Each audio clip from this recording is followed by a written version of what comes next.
It is an ordinary day in New York City. I didn't expect to make a video today, but somebody lent me this crazy $8,000 Fuji camera, the GFX100S, with this ridiculous 23mm f4 full frame lens. So someone's giving me an $8,000 camera to borrow, you know I'm shooting a video with it.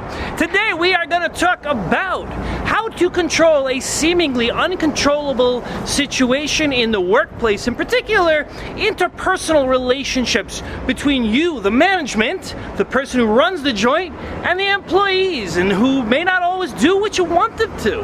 So we're going to talk about how to mitigate those problems and how to deal with them as they come.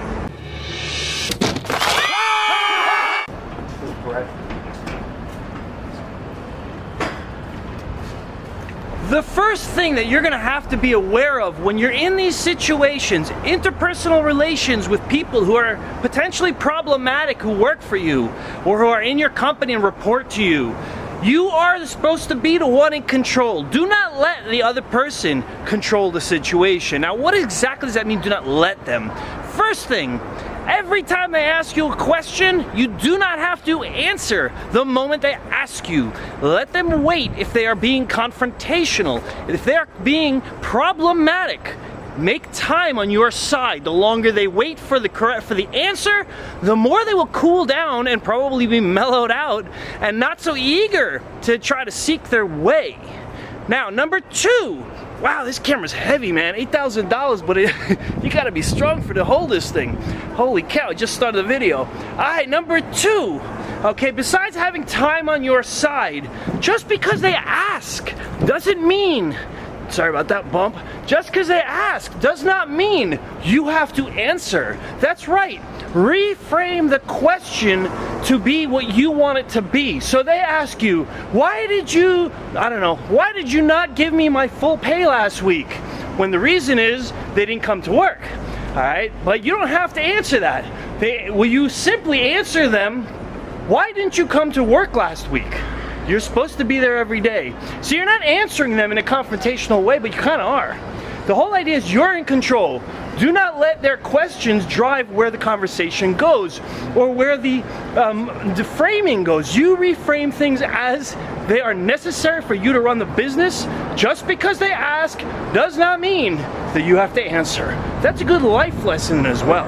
There's an expression, the squeaky wheel gets the oil. What does it mean? It means that the person who bothers you enough typically gets what they want before everybody else. Don't let that happen.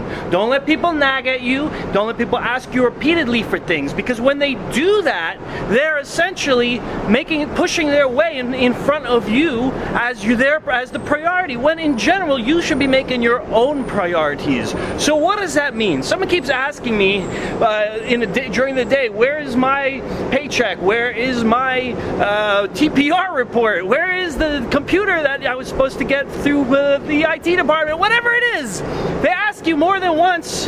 They don't get an answer more than once. The answer will be the second time, I already told you. Do not ask me again. This is when it will be. Or I don't know. I'm not able to give you that information right now.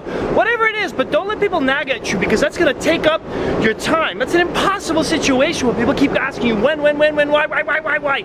It drives me crazy when people do that. Same thing in a conversation that is potentially, what's the word? Potentially fired up, fueled. You know, there's a disagreement going on, and they keep asking you over and over what you already explained. I don't say things more than once. When someone says, why did you not do X, Y, Z, and I answer them, and they ask it again, I simply say, I've already answered that. And that doesn't always work on the first try, but it does by the second and third, because they get tired of asking you, but, no, but, I told you what it is, this is what it is. You have to be firm with people when they ask you multiple times the same thing. Now, if they ask you something different or give you new information, then that's justified. But when they ask you the same thing over and over again, don't let them control your situation, okay? That will drive you crazy, and you're gonna be in a situation where you're not comfortable being around that person because they keep nagging at you. So make sure that you're in control of the situation at all times. Behind me over there, that's Times Square. Alright, we're going to talk about another scenario, okay? When someone confronts you as something that they think you did that was not fair, but you feel it is fair, you leave the burden of proof on the other person. So many times you will hear people say, show me why X, Y, Z, tell me why this, why that. We once, in my professional career, caught someone doing something on camera that they're not supposed to do on in our facility. Nothing too crazy, nothing so bad, but we saw it and we said, that's it, this person deserves termination at that point. When we said that, they said, guys like, well, can you give me the footage so I can see it for myself? No. You can't excuse yourself verbally, therefore you don't get the footage. It doesn't work like that. You have, the burden of proof is on you to show me that we're wrong and that we're seeing things that aren't there on this video. So don't let people ask you for proof. The burden of proof is on them to provide. I am having instant regret making a video with this camera. It is so heavy, it is ridiculous. Anyway, all right, let's talk about another scenario. When there is a discrepancy on how many hours an employee worked, meaning that they claim they worked more than they really did, because it's never the other way around, okay, you leave the burden on proving their hours to the employee. Do not attempt to negotiate, oh, I think it's this, I think it's that. No, they have to prove it. Unfortunately, this is a really annoying problem for anyone who employs people.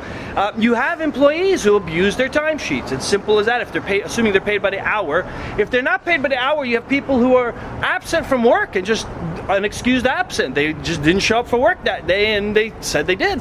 That happens all the time, unfortunately. Okay, just this week I had one employee bill me for 22 hours a day, 2 days in a row. No, you did not do that. That's bogus. Somebody else never logged into our system to do the work that they claimed they were doing, never even signed in, claimed they were at work when they weren't at work. Dude, you can't do the work if you don't sign in. That's the job role you have, you know? So that happens all the time. When that happens, I don't sit there and start negotiating with the people and say, oh, you did this, but maybe that, maybe. No, no, no. I simply say to them, what did you do every hour of the day that you're billing for that there's a discrepancy? What did you do? Give me a log. This hour I called this client. This hour I did this. If you can't log your whole day, we can't pay you for the time we don't believe you worked. It's simple as that, okay? Now that happens unfortunately too frequently. It's really unfortunate people do that. I don't mind paying people when they work, but man, you know, 22 hours a day, 2 days in a row, nah, that ain't real. All right, so leave the burden of the proof on them. Do not pressure yourself to try to figure out what they really did. Oh my God, did they sign in now? This, I don't want to cheat them. No, they're cheating you, it's all right. Alright, honest people don't have to worry about it. You don't even have to necessarily check on them that frequently, honest people. Dishonest people, man, leave it to them to log every last thing they did, and that usually stops the cheaters dead flat right there. Okay, someone who's cheating on timesheets, when you ask them to log everything they did that day, they'll usually either give up right then and there, or give you a log that's completely generic, like, oh, this time I worked on some, I don't know, report. And that's all they're gonna write. They can't put in any details, because if any details would catch them that they didn't actually work on it. They can't say what clients they contacted, nothing. Man, this camera's bloody freaking heavy. All right, so if you have a Fuji, really expensive Fuji camera, I have to say it's an amazing camera, but you gotta be a bodybuilder for these things. Alright, anyway, I can't film anymore. This thing's just too heavy. So thank you all for watching. Like, share, subscribe. Share this with your friends. If you think I'm right or wrong, if you think I'm completely wrong, still share it with your friends. Oh my God, the sun is so bright over there. I gotta get out of here.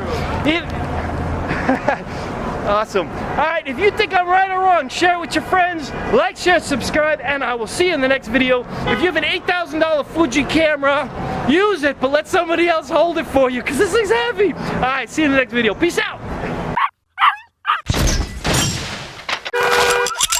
Yeah!